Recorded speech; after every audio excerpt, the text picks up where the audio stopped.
अस्सलाम वालेकुम व्यूअर्स, कैसे हैं आप। अक्सर ऐसा होता है कि बंदा नॉर्मल जो सब्ज़ी वगैरह घर का जो डेली का खाना होता है वो खा खा के बोर हो जाता है, क्योंकि हर रोज़ एक यही सवाल होता है कि आज क्या बनाएं। तो फिर कभी कभी कुछ नई चीज़ें खाकर बहुत अच्छा लगता है और टेस्ट भी चेंज हो जाता है। और वो अगर चीज़ें आपके बहुत ईजीली मिल जाएं, उसके सारे इंग्रेडिएंट्स आपके घर में ही हों, तो इसकी तो फिर बात ही और है। तो इसी से रिलेटेड मैं आपके साथ आज एक रेसिपी शेयर करती हूँ, जिसके लिए मैंने कुछ आलू ले लिए हैं और आलूओं को मैं उबाल लेती हूँ।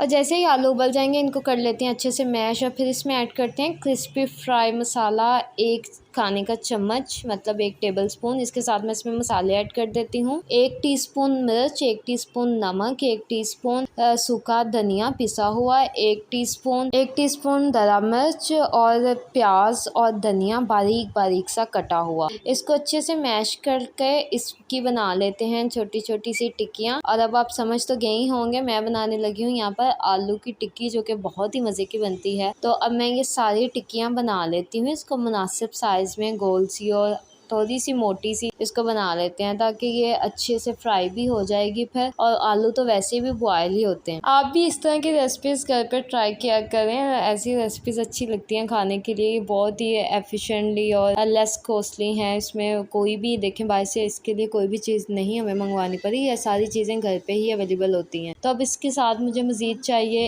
1 अदद अंडे को तोड़ लेते हैं और इसमें थोड़ा सा नमक डालकर इसको फेंट लेते हैं। और फिर टिक्कियाँ इसके साथ लगा लेते हैं। आलू की टिक्की अंडे में डाल के इसको लगा के और फिर पैन में ऑयल डाल लेती हूँ। और जैसे ही ऑयल अच्छे से गर्म हो जाता है तो मैं जो अपनी आलू की टिक्कियाँ थी उनको अंडा लगा के अच्छे से फ्राई कर लेती हूँ। वैसे भी हम सबकी जो है इससे बहुत यादें होती हैं, जैसा कि स्कूल के दौर में तमाम सब ने ही आलू की टिक्की और नान खाया होगा। तो इससे बहुत अच्छी हमारी एक एफिलिएशन जुड़ी होती हैं। तो इसको अगर आप घर पे भी बनाएंगे तो सबको बहुत ही अच्छा लगेगा। तो मेरी टिक्कियाँ ऑलमोस्ट कंप्लीट हो चुकी हैं, ये अच्छे से फ्राई हो गई हैं। तो मैं इन्हें डिश आउट कर लेती हूँ।